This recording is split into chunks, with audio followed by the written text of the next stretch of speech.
आवाज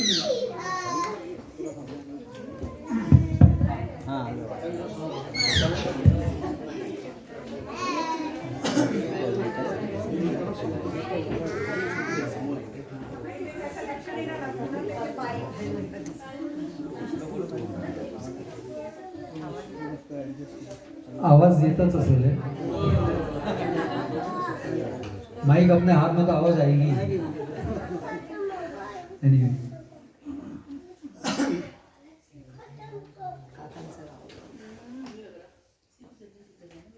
अभयनी जसं आता सांगितलं, श्री सीताराम रामचंद्र नवाथे म्हणजे ज्यांना लोक राजा काका म्हणून ओळखायचे, आणि त्यावेळेस एक असा जबलपूरला त्यावेळेस म्हणजे जे नवाथे परिवार होते आणि जे लोक होते त्यावेळेस राजा काका म्हणून जे फेमस होते, राजा काका आमचे वडील, ते फिल्मसाठी प्रसिद्ध होते. त्याचं कारण हे होतं की काका, ज्यांना मी काका, आम्ही लोक काकाच म्हणायचो, आणि ते काका म्हणण्यामध्ये एक छोटीशी गोष्ट जी मी थोडी शेअर करतो. आम्ही सर्वजण एकत्रच राहायचो, आणि त्यावेळेस महेश दादा वगैरे हे लोक जे होते, सुरेश दादा, महेश दादा, हे लोक आमच्या वडिलांना काका म्हणायचे, म्हणून आम्ही लोक काका म्हणू लागलो. दिस वॉज द रिझन. एनिवे, तर आमचे काका जे होते ते त्यावेळेस 2 ते 3 नोकऱ्या एका वेळेस करायचे. तर सकाळी ते परफेक्ट पॉटरी इथे जवळ पाईप मॅन्युफॅक्चरिंग कंपनी त्याच्यात होते, आणि रात्री पुन्हा ते 20th सेंचुरी फॉक्स म्हणून जी एक कंपनी आहे US बेस्ड, जी हॉलिवूडची कंपनी आहे, त्यांचे ते डिस्ट्रीब्युटर होते इथे, आणि म्हणून इकडे एम्पायर टॉकीज म्हणून जी टॉकीज होती तिकडे ते काम करायचे रात्री. तर म्हणून त्या हिशोबाने टॉकीज आणि फिल्म वर्ल्डमध्ये ते राजा नावाचे या नावाने ओळखले जायचे. तसंच त्यावेळी ॲक्च्युली बॉलिवूडमध्ये म्हणजे हिंदी फिल्मी दुनियामध्ये राजा नवाथे नावाचे खूप मोठे डायरेक्टर होऊन गेले, ज्यांनी राज कपूर बरोबर खूप काम केलं, आणि म्हणून राजा नवाथे वॉज व्हेरी फेमस. त्यांचे खूप पिक्चर्स जे हिट झालेले आहेत, पत्थर के सनम, लोकांना जुन्या लोकांना माहिती आहे, मंचली, गुमनाम, हे त्यांचे राजा नवाथेचे पिक्चर आहेत.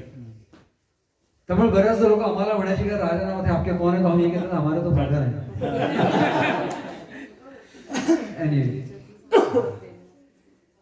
हा एक अजून गोष्ट जी मला सांगावीशी वाटते की काकांचे आमच्या प्रेमनाथशी खूप चांगले संबंध होते, खूपच चांगले, कारण की एम्पायर टॉकीज जी होती ती प्रेमनाथची होती म्हणून. आणि प्रेमनाथनी जाताना त्यांना बऱ्याचशा गोष्टी प्रेझेंट दिल्या मुद्दाहून काकांना. त्यापैकी काही फर्निचर आमच्याकडे होतं, बऱ्याच वर्ष होतं, टेबल होतं, खुर्ची होती, हे सगळं प्रेमनाथने दिलेलं, बिनाऱ्याने दिलेलं वगैरे. तर असे काकांचे आमच्या संबंध होते. हे नुसतं सांगतोय मी की कसे आपल्या इथे लोक होऊन गेले, आणि आपल्याला त्यांच्याबद्दल माहिती असायला पाहिजे, हे खूप जरुरी आहे.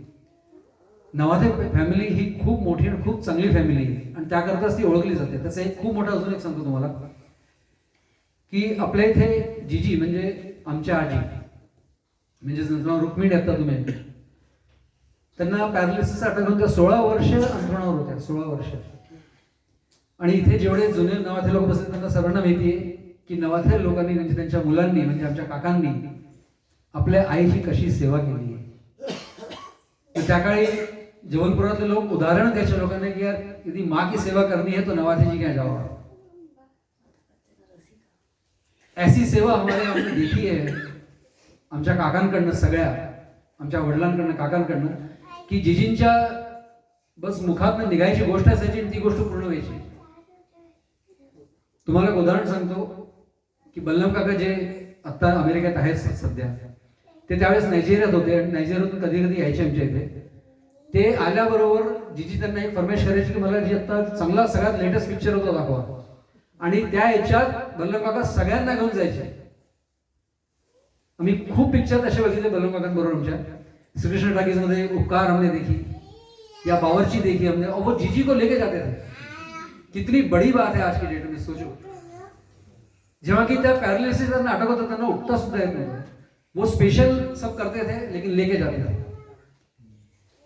ऐसे हमारे बाबू काका है ना, महेश काका, महेश दादा के फादर, मेरे को याद नहीं है शायद कभी कि जब भी वो उनकी टूरिंग की ड्यूटी रहती थी, वो टीटी थे जब भी, तो कभी भी वो आए तो सबसे पहले हमारे आते थे आई से मिलने के लिए, आई से परमिशन लेने के लिए, आई से बात करने के लिए. ऐसे हमारे, मैं इसलिए बता रहा हूँ ये कोई बड़ी बात नहीं, लेकिन ये हमको मालूम होना चाहिए कि हमारे ऐसे लोग हो गए हैं, हमारे संस्कार ऐसे हैं हमारे परिवार में। हमारा परिवार कोई इतना साधारण परिवार नहीं है, हमारा परिवार बहुत उच्च संस्कारों से यह है। तो इसीलिए मैं चाहता हूं कि ये सब चीजें ऐसे समय में, ऐसा प्लेटफॉर्म पे हमको मालूम हो तो ज्यादा अच्छा है, इसीलिए मैंने बताई। एनीवे, तो हम वापस हमारे इसमें आते हैं। तर राजा काकांना 3 मुलं, सगळ्यात मोठा गजानन नावाचे जो म्हणजे दादा ज्याला म्हणतो, ही इज ॲट पुणे. दादा येऊ शकला नाही कोणत्या कारणाने. रोहिणी बालाघाटला असते आणि मी श्रीरंग. रोहिणीचा परिचय जे काय रोहिणी देईल, आणि रोहिणी बरोबर मंदार आहे, भावना आहे आणि आर्या आहे आपल्या इथे. हां, आणि माझ्याबरोबर मनीषा आहे.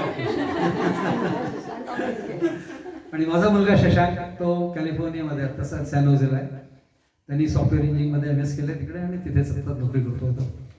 आणि बाकी आता दादाला एक मुलगी आहे गजाननला, ती मेलबर्नला ऑस्ट्रेलियाला असते, प्राची. आणि आता रोहिणी जे आपल्याबद्दल सांगायचं आहे, नंतर मग पुन्हा आपण. मी बालाघाटला असते, रोहिणी शास्त्री. आता म्हणजे रोहिणी नवाथेची रोहिणी शास्त्री. हा माझा मोठा मुलगा मंदार शास्त्री. माझ्याकडे बिझनेस आहे माझ्या मिस्टरांचा, ह्याचा ट्रान्सपोर्टचा आहे. आणि हा माझा मोठा मुलगा मंदार शास्त्री हा बालाघाटलाच असतो. त्याची बायको भावना शास्त्री, ही माझी नात आर्या शास्त्री. आणि लहान मुलगा माझा नागपूरला असतो. हिचा पेक्षा माझा नातू झोपलाय, पण तो येईल गाणं म्हणायला किंवा सगळ्यांना दिसेल. हॅलो. इकडे श्रीराम मामानी नवाथे परिवाराची खूप तारीफ केली, मला पण खूप चांगलं वाटलं. पण इकडे सगळे जे बसले, हॅलो, त्यांना मला एक गोष्ट म्हणायची आहे की नवाथे परिवाराचं नाव नंबर 1 राहीलच, कारण की हर्षवर्धन नवाथे हे पहिले करोडपती झाले होते. आपण सगळे हे गोष्ट विसरून घेतात. आणि अमिताभ बच्चननी आपलं नाव घेतलंय, हर्षवर्धन नवाठे म्हणायचे, ते नवाथे नाही म्हणायचे. ओके,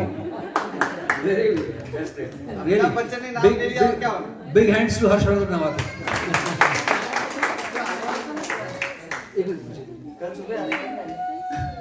तो येणार होता ना. मनीषाला मी पण म्हणेन की 2 शब्द मनीषा म्हणाले. मी मनीषा नवाथे,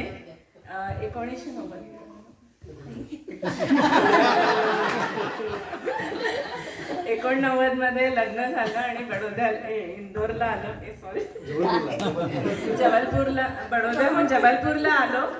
बडोदा कुठे, जबलपूर कुठे, खूप वेगळे प्रदेश, वेगळे विचार. पण इथे आल्यावर कधी वाटलंच नाही असं की आपण कुठे परक्या ठिकाणी आलोय किंवा खूप लांब आलेलो आहे.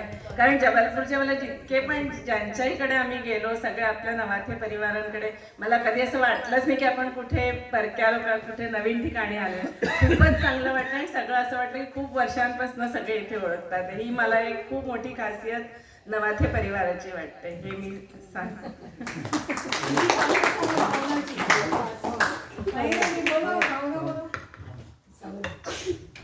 नमस्कार सर्वांना माझं. हो, ऑफकोर्स. मी सौ भावना शास्त्री, मंदार शास्त्रीची वाईफ. मी माझं माहेर जे आहे ते जबलपूरलाच आहे, जबलपूरचंच आहे. आणि मी तसं M.Com केलेलं आहे आणि बरोबर मी तबल्यामध्ये MA पण केलं आहे. ते आपल्या इथून भातखंडे जे आहे महाविद्यालय जबलपूरचं, तर ॲक्च्युली तसं तर बऱ्याच वर्षांपासून माझी प्रॅक्टिस सुटलेली आहे. जवळजवळ 14-1 वर्ष होऊन गेली माझी प्रॅक्टिस सुटली होती टोटली. पण आता मी हळूहळू पुन्हा थोडी सुरुवात केली आहे. आणि बाकी तसं हेल्थ केअरवरती पण बरोबर मी काम करते. Thank you so much. आर्या बोलो. मी आर्या शास्त्री, 7th क्लासमध्ये. आणि आईने एक गोष्ट नाही सांगितली की तिने ना, म्हणजे ती खो खो मध्ये नॅशनल चॅम्पियन पण होती. सो नाइस, ग्रेट, बहुत बढ़िया, बहुत बढ़िया. म्हणजे नवाथे फॅमिलीमध्ये जी इनकमिंग